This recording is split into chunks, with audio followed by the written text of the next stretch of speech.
តោះយើងមកតាមដានភាគ3ទាំងអស់គ្នាដើមសាច់រឿងរបស់យើងមានមេកុកម្នាក់ឈ្មោះថាកូរ៉ូជើគេបាននិយាយជាមួយនឹងលូហ្វីថាឯងនៅទីណាឯងចង់ទៅទីណាលូហ្វីបានថាខ្ញុំចង់ទៅទីចៅសមុទ្រពេលនោះកូឌីរ៉ូជើបាននិយាយថាតើឯងចង់ទៅនោះដោយសារអ្វីដូចទៅលូហ្វីបាននិយាយថាខ្ញុំចង់ទៅព្រោះខ្ញុំចង់ធ្វើជាចៅសមុទ្រលូអាចគោហើយបន្ទាប់មកក៏មានមេកងម៉ារីន3ក្រុមមកបានបាញ់ស្ទាក់ជាមួយនឹងលូហ្វីពេលនោះដែរលូហ្វីបានគិតជាខឹងមែនតែនក៏បាននិយាយថាអាចឆ្កែកន្ទុយខ្វៀនហើយបានតែបាញ់អញចឹងហើយសូរ៉ូគាត់ក៏បាននិយាយថាតើឯងមកទីនេះដើម្បីអ្វីអូមិនពិតទេយើងហើយយើងក៏បានឃើញជំនឿទូអមម្នាក់ដែលមានរឿងចាក់ពុះស្រឡះជប់រកកាន់កាភីពី3នោះក៏ជាលូហ្វីក៏បាននិយាយថាតើឯងចង់បានអ្វីយើងតាមសំណាប់ឯងពេលនោះណាមីហើយនឹងអ៊ូសបកំពុងតែនិយាយគ្នារឿងអ្វីពុយហើយគេក៏និយាយថាយើងទៅតែមកពីប្រទេសបារាំងយើងមិនដឹងស្អីទេពេលនោះមានបុរសម្នាក់ចោលសក់របស់អ៊ូសបក៏បានដាក់មួយដៃវាចំក្បាលរបស់វាហើយបន្ទាប់មកកូនសិស្សរបស់សានជីងហើយបន្ទាប់មកឃើញឧស្សាហ៍របស់យើងបានងាយទៅមើលលើមិនក៏បានឃើញណាមីរបស់យើងកំពុងតែចោលយកមីគូរបស់យើងញ៉ាំបន្ទាប់មករឿងមួយនេះក៏បាននិយាយថាណាមីហើយក៏ឯងមកជួយយើងណាមីក៏មានថាអូយើងឯងគឺជាឧស្សាហ៍យើងជាពួកម៉ាត់របស់ឯងឧស្សាហ៍ហើយរបស់យើងក៏បានឃើញឧស្សាហ៍របស់យើងគឺខឹងបបោកខ្លាំងមែនតែនក៏បានមកកាត់នៅក្រុមមួយដែលមានឈ្មោះថា Monkey D Dragonហើយបន្ទាប់មកឃើញបរិយាមានអត់មានថ្មីម្នាក់នេះបានទៅដើរលេងជាមួយនឹងបងប្អូនរបស់គេដែលមានឈ្មោះថាកូឌីរ៉ូជើហើយគេក៏បាននិយាយថាតើថ្ងៃនេះអាចដេកបានប៉ុន្មានយើងនៅដេកថ្ម8យប់តែចង់ដេកដែរទេយើងដេកមុនអញហើយយើងនៅដេកប៉ុន្តែពេលព្រឹកក៏បានឃើញបរិយាម្នាក់ដែលបាក់ថ្មិញកាលពីវគ្គមុនក៏បានឃើញគេមកនិយាយថាកូឌីរ៉ូជើជួយខ្ញុំផងកូឌីរ៉ូជើជួយខ្ញុំផងខ្ញុំបានត្រូវបានឧស្សាហ៍វាយខ្ញុំឡើងងាប់ហើយពេលនោះយើងក៏បានឃើញនៅតួអង្គម្នាក់ទៀតដែលមានឈ្មោះថាវ៉ាដុកអ៊ីនម៉ូក្លេសក៏បានមើលមកគេហើយគេក៏បានយំពេលក្រុមគ្នារបស់កងម៉ារីនជាច្រើនក៏បានសប្បាយចិត្តបាយបិទលេង Free Fire តិចម៉ែហើយនៅពេលនោះក៏មានបុរសម្នាក់មានឈ្មោះថាអំកាន់កម្មគេបាននិយាយរត់ជាមួយនឹងសភាពការរបស់គេគឺពិតជាអន់មែនតែនពេលនោះសាន់ជីក៏បាននិយាយថាហា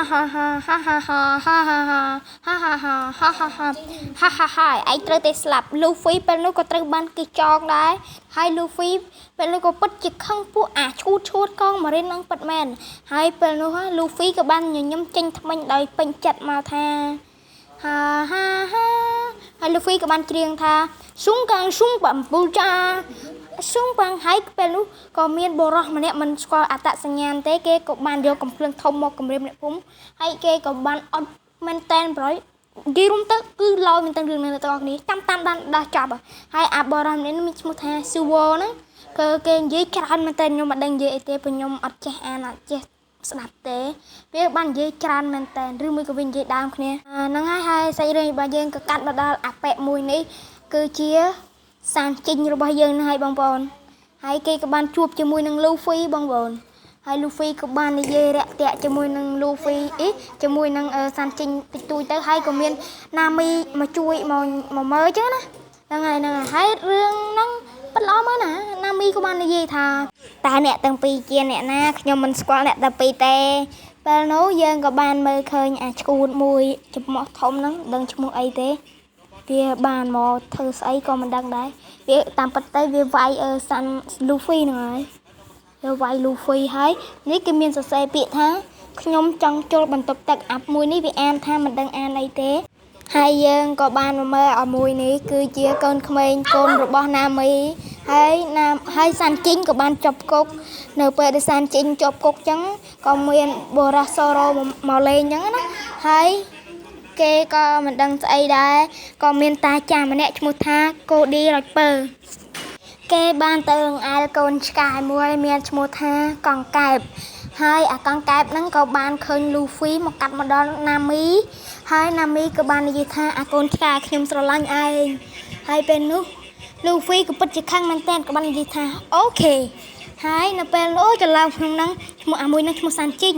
ហើយអានេះគឺជាមិនដឹងស្អីទេ សង្ខេបតាមសាច់រឿងឲ្យមានអ្នកទៅតិចទៅណា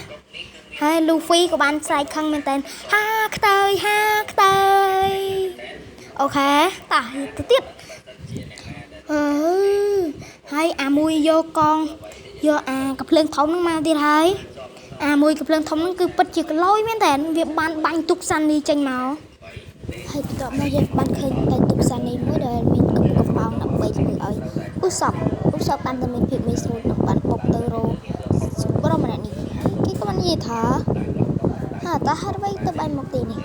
ឧសពបាននិយាយថាណាមីឆាប់ចេញទៅយើងមិនអីទេណាមីបាននិយាយថាអូយើងមិនចេញទេហើយរឿងរបស់យើងក៏បានចិត្តចាប់ដែរហើយមនុស្សចាប់យើងក៏បានឃើញឧសពណាមីសូរ៉ូកំពុងតែចង់ប្រយុទ្ធជាមួយនឹងគ្នាពេលនោះបរមអ្នកនេះវាយជាមួយនឹងសូរ៉ូបន្ទាប់មកគាត់គឺជាអ្នកជិះកង់ដ៏ប្រណិតម្នាក់គាត់ជានៅប្រទេសបារាំងរឿងនេះចេញនៅប្រទេសបារាំងហើយរឿងរបស់យើងក៏ចិត្តបានឆ្លេះទៅដែរសូរ៉ូបាននិយាយថាយើងនឹងតាមសម្រាប់ឲ្យបាននិយាយតាមសម្រាប់ឲ្យបានទេយើងនឹងឲ្យឧសពបាយអានេះងាប់ពេលលោកសូរ៉ូក៏មានកម្លាំងចិត្តហើយក៏បានលើកមកហើយជួយមកសម្រាប់ឲ្យហួតលោកទុកសាននេះក៏បានមកដល់ហើយគេក៏បាននិយាយថាណាមីយើងនឹងបានអសរឯងណាមីណាមីក៏បាននិយាយថាឧសពឆាប់ទៅយើងទុកយើងបាត់ផ្លូវអូខេយើងមិនទេអញ្ចឹងទៅអូខេតោះយើងនឹងស៊ីអីឲ្យឆ្ងាញ់ទៅតែយើងក៏បានសុំរឿងមួយគឺយើងសុំស្លេះតែប៉ុណ្នេះហើយ